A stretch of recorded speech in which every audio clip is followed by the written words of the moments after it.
Hi friends, in this tutorial we'll implement a simple example to understand Spring Cloud config. For this I'll take reference of our website javainuse.com.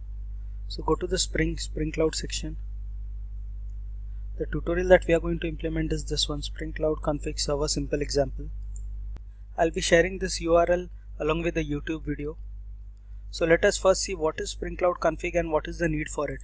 Spring Cloud config provides server and client-side support for externalized configuration in a distributed system.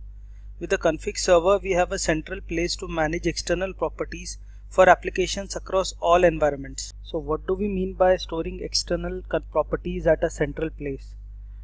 In previous tutorials, we have been following this architecture where we are having an employee producer module, employee consumer module, and the employee producer module we are first registering it to the Eureka server, and then the employee consumer is getting that instance from the Eureka server using service discovery and then making a call to the employee producer. Distributed microservices, they have quite a few common global properties which are repeated in all the modules. For example, we have properties related to database, messaging queues, etc. In the employee producer and the employee consumer modules, we are having the following property for registering to Eureka server. That is this property, eureka.client.serviceurl.default zone. So this is present in both the employee producer and the employee consumer. So it makes sense to externalize these global properties in a single module. This is where Spring Cloud config comes into picture. So what we'll be doing is we'll be storing the global properties in a module named as employee config server, and this employee config server, it will be making use of the Spring Cloud config. Next, let us see how Spring Cloud config works. So Spring Cloud config, it can be configured in the following two ways. One is using the local file system. This is also known as the native system. So what we'll be doing here is that the external properties, it will be stored locally on the server on which the employee config server has been deployed. The other mode is using the Git repo. So here the common properties or the externalized properties, they are stored in Git. So the employee server config server will then fetch it from the Git. In this tutorial we will be only looking at configuration using local file system. In the next tutorial we will be doing configuration using the Git repo.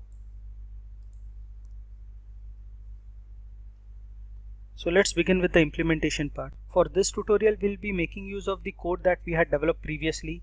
The code will be the employee producer and the Eureka server module.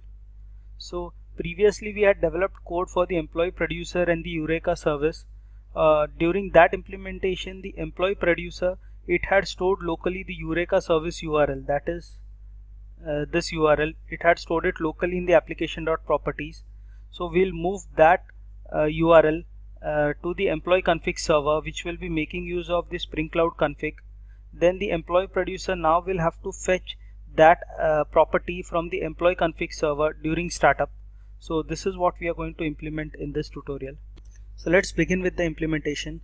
So first go to this tutorial that I had mentioned and download the source code from here, the employee producer and the Eureka service code, and these both are Maven projects imported in Eclipse.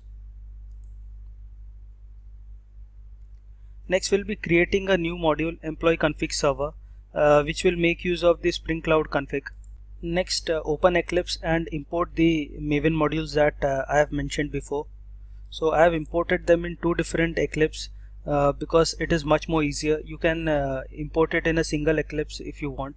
One is the Eureka server and the other is the employee producer Eureka. Next we'll be creating a new module, the employee config server. For this, go to the Eclipse, create a new Maven project.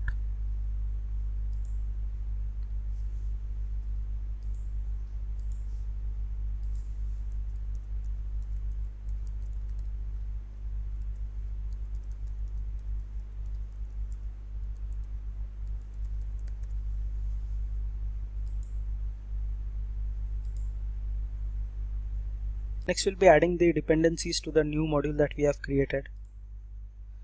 The new dependency that we'll have to add will be the Spring Cloud config server.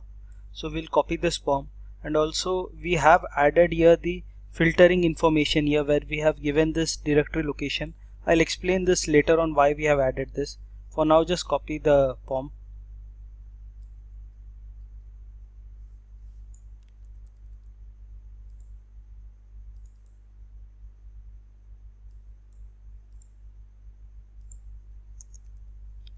Next, in the application.properties, we'll be defining the property spring.profiles.active is equal to native. This tells us that the externalized property is to be fetched from the local file server and not from the Git repo. So go to Eclipse and create a new application.properties file.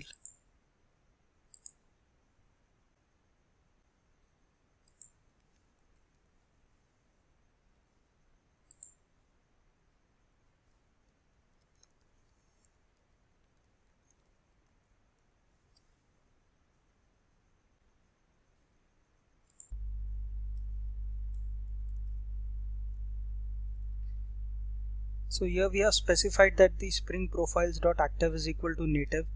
This tells us that the config server, it will get started in the native mode and it will look for the properties file in the local file system and not at the Git repo. The other property we have defined is the server.port is equal to 8888.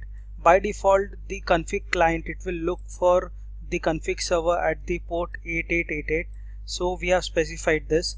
You can specify this something else also, then at the client end this will need to be configured further. So we'll see this how the client will look for the port 8888 for the config server. The next property, we have defined where to search for the native properties, the native global properties that are stored. So this is the class path where it will look for the global properties. We'll be creating this folder next. Next, we'll be creating a folder named as common config. Inside it, we'll have another application.properties. Inside this application.properties, we'll be storing all the global common properties that are to be used by the other microservices. So in our case, we'll be storing the Eureka client servers URL in this application.properties. So create a new folder here.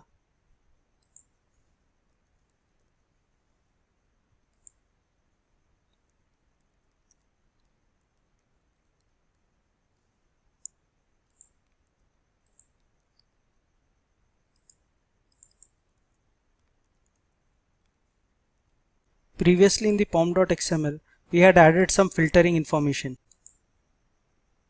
So the filtering information was related to the application.properties that we have specified in the common config folder. Finally, we'll be creating the Spring Boot main class, that is the bootstrap class. Also, we'll be using the annotation enable config server here. So let's create this class.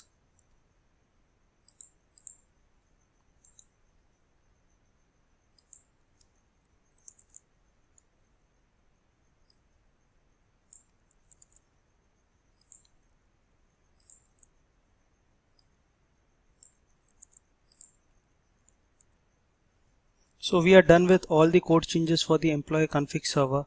Let's start this application.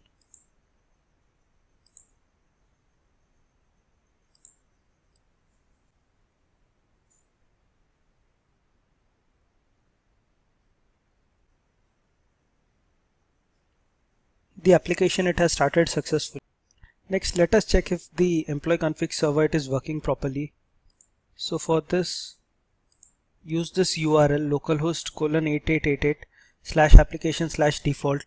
So this will fetch us all the global properties that we have defined in the config module. So here we can see that the config module, the global property that we had defined, we are getting it correctly. So our employee config server, it is working properly.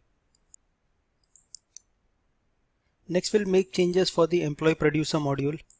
So the changes that will be there is that we'll only have to add this dependency here, the Spring Cloud Starter Config module. Once the Spring Cloud Starter Config is there and at runtime the employee producer, it gets this dependency, then it will automatically call the employee config server that we just created and get the Eureka property. So let's make this change. Go to the employee producer module.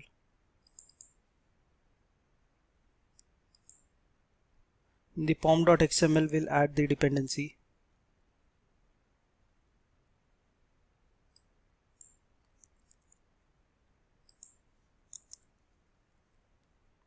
This is the only change required in the employee producer module.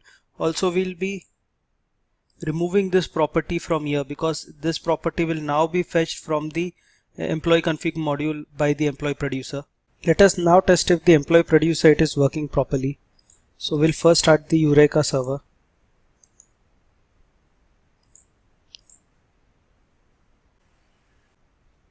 Next we'll start the employee producer module now. So run this as a Java application. We can clearly see that the employee producer module on startup, it is trying to fetch the config from localhost :8888. So our application, it has got started successfully. Let us see if the employee producer module, it got registered successfully to the Eureka server. So for this, go to 8090 on which our Eureka server is deployed. Here we can see the employee producer module. So our employee config, it is working properly. The source code for this, it can be downloaded from here. Hope you have understood this tutorial. Thank you.